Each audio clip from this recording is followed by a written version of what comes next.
ચાલો વિદ્યાર્થી મિત્રો, આપણે તમારો વ્યાકરણ ભણીશું. વ્યાકરણમાં સૌથી મહત્વનો મુદ્દો એ સમાસ છે. તો આપણે આજે સમાસ ભણીએ. તો સમાસ કોને કહેવાય? તો કે જુદા જુદા અર્થવાળા બે કે બેથી વધારે શબ્દો જોડાઈને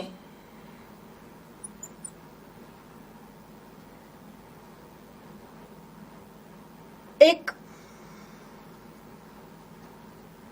અલગ જ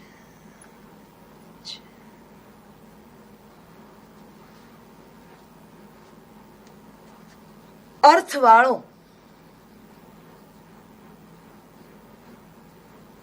શબ્દ બને તેને સમાસ કહે છે.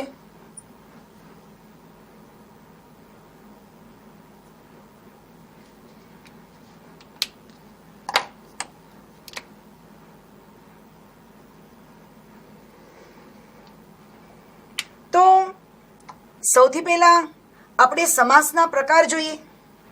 તો કે સમાસ કેટલા પ્રકારના છે? તો સમાસના પ્રકાર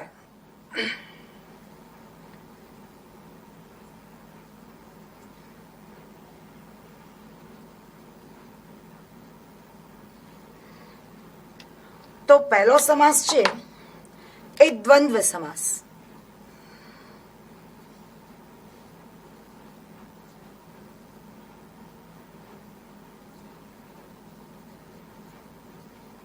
બીજો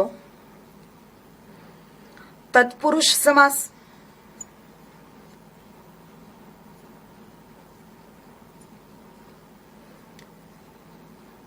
ત્રીજો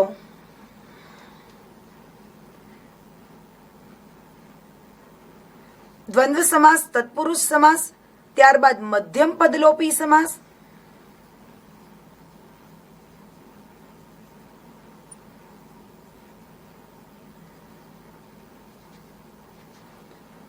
ચોથો દ્વિગુ સમાસ.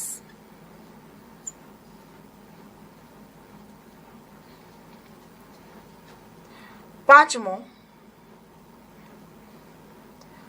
કર્મધારય સમાસ.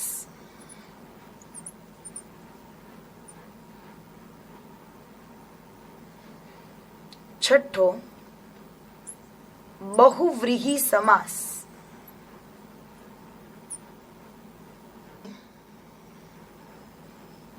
સાતમો છે ઉપપદ સમાસ.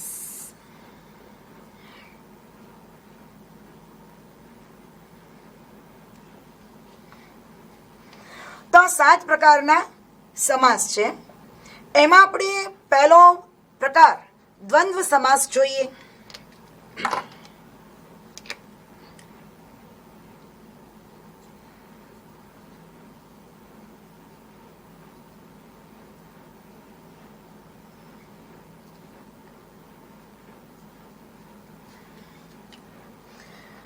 હવે દ્વંદ્વ સમાસની વ્યાખ્યા જોઈએ આપણે કે દ્વંદ્વ સમાસ કોને કહેવાય? તો કે જે સમાસમાં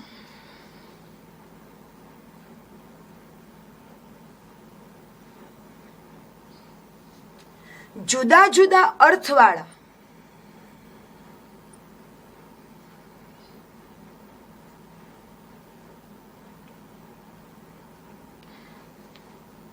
શબ્દો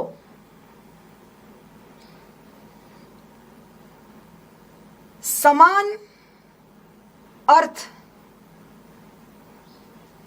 ધરાવે તેમજ બે શબ્દો વચ્ચે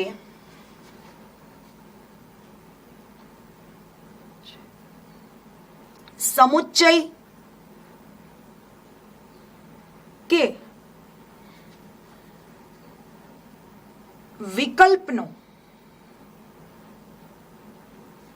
એટલે કે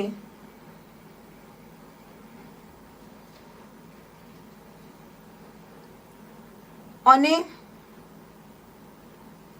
અથવા કેનો સંબંધ દર્શાવાયો હોય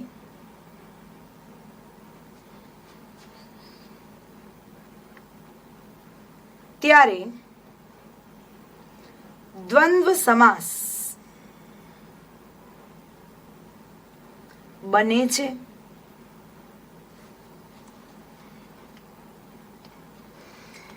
ફરી કહું છું કે જે સમાસમાં જુદા જુદા અર્થવાળા શબ્દો સમાન અર્થ ધરાવે તેમજ એટલે કે સમાન અર્થવાળા બે શબ્દો હોય અથવા તો બંને શબ્દો વચ્ચે સમુચ્ચય કે વિકલ્પનો સંબંધ હોય ત્યારે દ્વંદ્વ સમાસ બને છે. જેમ કે આપણે ઉદાહરણ દ્વારા સમજીએ.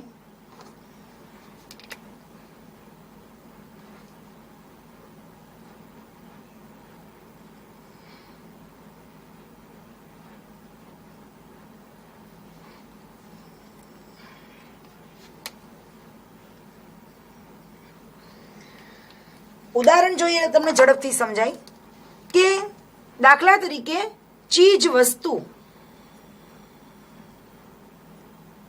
તો ચીજ અને વસ્તુ,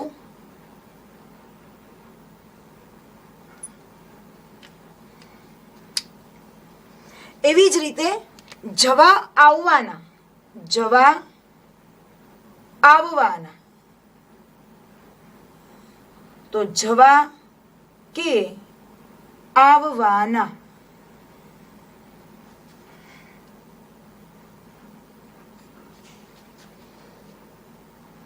હાડમાસ, તો હાડ કે માસ.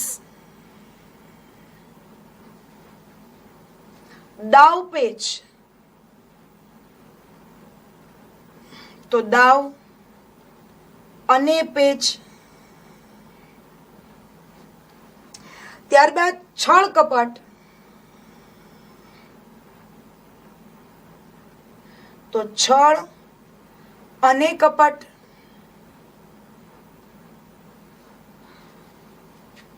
ત્યારબાદ ખાવા પીવામાં, જો આ તમારા ચોપડીના જ શબ્દો છે, ખાવા પીવામાં, તો ખાવા અને પીવામાં. દાળ ચોખા,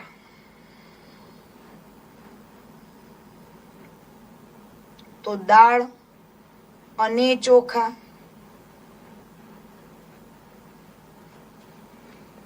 ભણવા ગણવાની,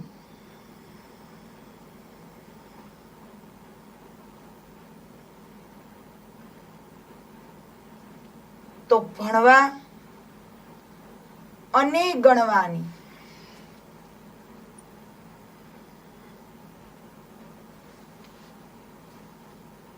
થોડું ઘણું,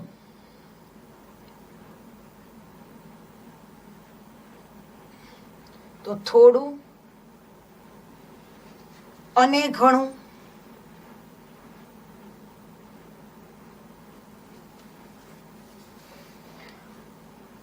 કામ ક્રોધ, તો કામ અને ક્રોધ.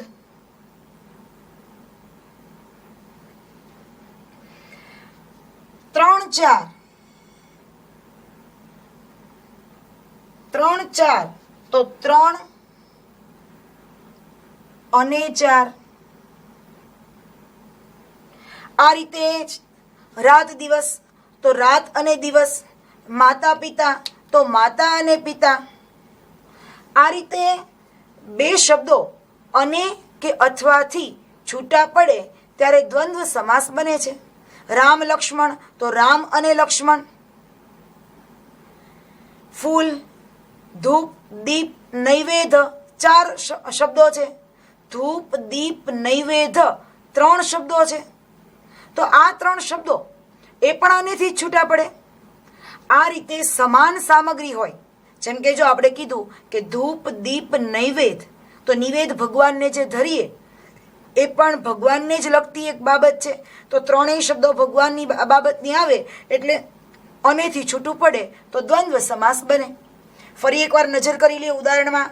ચીજ વસ્તુ તો ચીજ અને વસ્તુ, જવા આવવાના તો જવા કે આવવાના, હાડ માસ તો હાડ કે માસ, દાવ પેચ તો દાવ અને પેચ, છળ કપટ તો છળ કે કપટ, ખાવા પીવામાં તો ખાવા અને પીવામાં, દાળ ચોખા તો દાળ અને ચોખા, ભણવા ગણવાની તો ભણવા અને ગણવાની, થોડું ઘણું તો થોડું અને ઘણું, કામ ક્રોધ તો કામ અને ક્રોધ, 3 4 તો 3 અને 4, રાત દિવસ, માતા પિતા, કાકા ભત્રીજો, પશુ પક્ષી.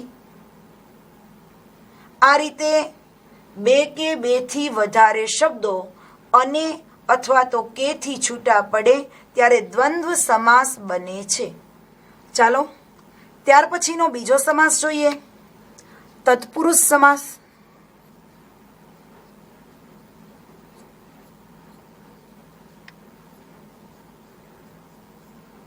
તત્પુરુષ સમાસની વ્યાખ્યા જોઈએ તો કે જે સમાસમાં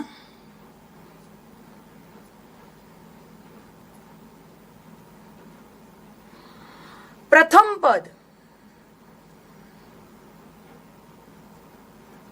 એટલે કે પૂર્વ પદ, જે સમાસમાં પ્રથમ પદ એટલે કે પૂર્વ પદ પછીના પદ સાથે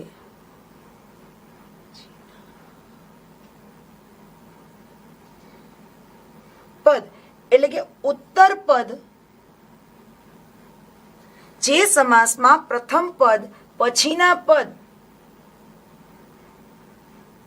પદની સાથે વિભક્તિના સંબંધથી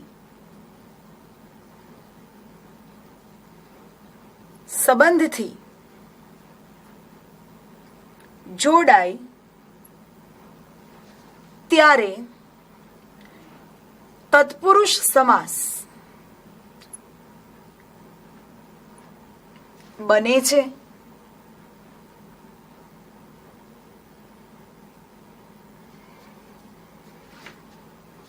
જે સમાસમાં પ્રથમ પદ એટલે કે પહેલું પદ પૂર્વ પદ પછીના પદની સાથે એટલે કે ઉત્તર પદની સાથે વિભક્તિના સંબંધથી જોડાય ત્યારે તત્પુરુષ સમાસ બને છે. તો આપણે પહેલું પદ બીજા પદની સાથે વિભક્તિના સંબંધથી જોડાય એટલે શું? તો કે વિભક્તિના પ્રત્યય જોવા પડે. વિભક્તિના પ્રત્યયમાં તમે જુઓ તો કેવા પ્રત્યય આવે? તો કે વિભક્તિના પ્રત્યયો હું તમને લખાવું છું. કેવા કેવા? તો કે વિભક્તિ તમે જાણો જ છો. વિભક્તિમાં છે ને, થી, વડે, દ્વારા, ને, થી, વડે, દ્વારા, માટે, માંથી, પરથી,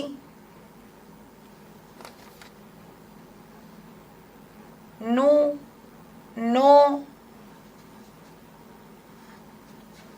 ની, ના,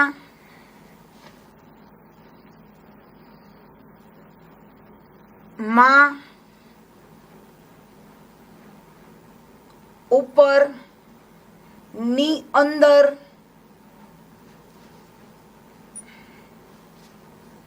આ બધા વિભક્તિના પ્રત્યયો છે. ને, થી, વડે, દ્વારા, માટે, માંથી, પરથી, નું, નો, ની, ના, માં, પર અથવા તો ઉપર, ની અંદર, આ બધા વિભક્તિના પ્રત્યયો થયા. આવા પ્રત્યયથી બે શબ્દો જોડાય ત્યારે તત્પુરુષ સમાસ બને. તો કઈ રીતે? તો એ વધારે સમજવા માટે આપણે ઉદાહરણ જોઈએ.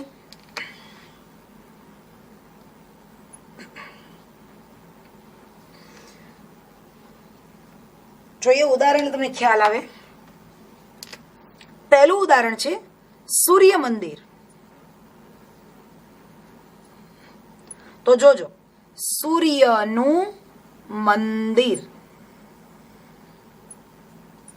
તો તમે જોઈ શકો છો કે અહીંયા નું પ્રત્યય લાગ્યો, સૂર્યનું. જો વચ્ચે નું લાગ્યો પ્રત્યય, ષષ્ઠી વિભક્તિનો. નુનો નીના ષષ્ઠી વિભક્તિના પ્રત્યય છે, એટલે નું લાગ્યો એટલે આ પણ તત્પુરુષ સમાસ બને. એવી જ રીતે રિક્ષા ભાડું.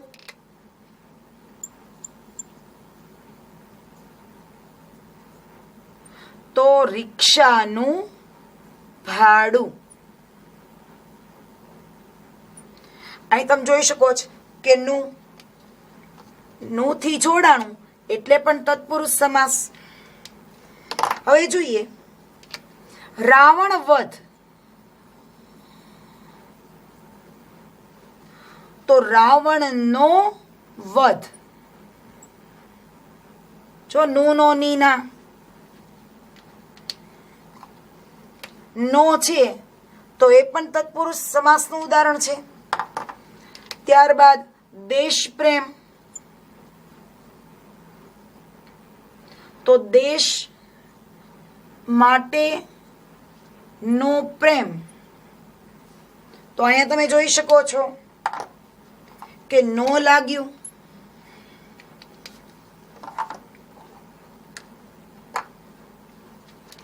ત્યારબાદ ઋણ મુક્ત.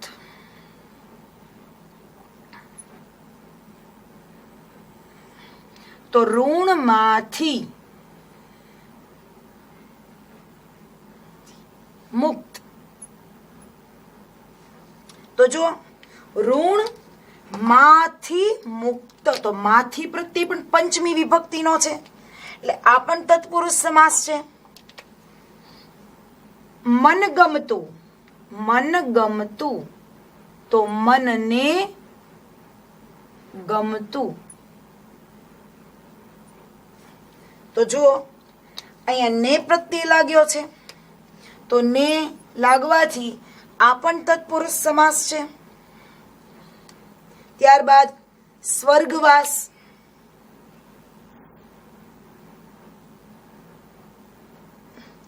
તો સ્વર્ગ માં વાસ. સ્વર્ગ માં વાસ એટલે માં પ્રત્યય લાગ્યો છે, એટલે આ તત્પુરુષ સમાસ છે. ત્યારબાદ કપટ રહિત. તો કપટથી રહિત. તો જુઓ કપટથી, તો થી એટલે તૃતીયા વિભક્તિનો પ્રત્યય છે, એટલે તત્પુરુષ સમાસ બને. ત્યારબાદ જોઈએ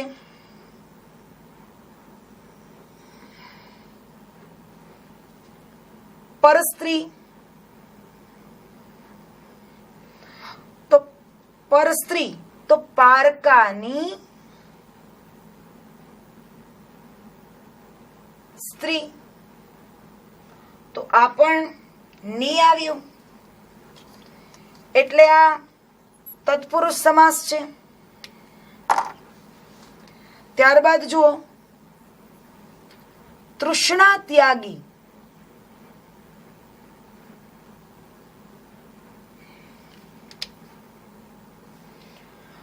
તો તૃષ્ણાનો ત્યાગી. તૃષ્ણાનો ત્યાગી. અહીંયા નો પ્રત્યય છે,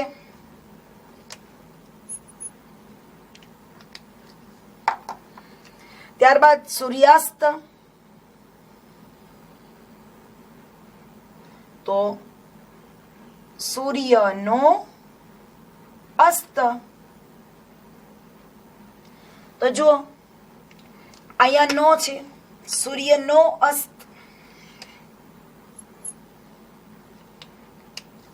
ચિત્તવૃત્તિ, ચિત્ત વૃત્તિ, તો ચિત્તની, ચિત્ત એટલે મન, ચિત્તની વૃત્તિ, વૃત્તિ એટલે વર્તન, ચિત્તની વૃત્તિ. તો અહીંયા ની છે એટલે પણ તત્પુરુષ સમાસ બને. ગુર્જર ભૂમિ, ગુર્જર એટલે ગુજરાતની, તો ગુજરાતની ભૂમિ. તો આ પ્રત્યય કયો લાગ્યો? ની. મૂર્ખામી ભર્યું,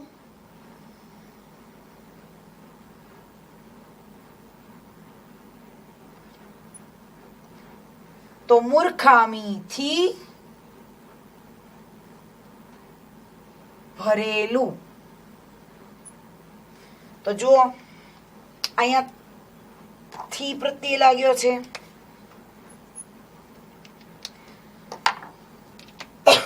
પ્રભુ ભજન,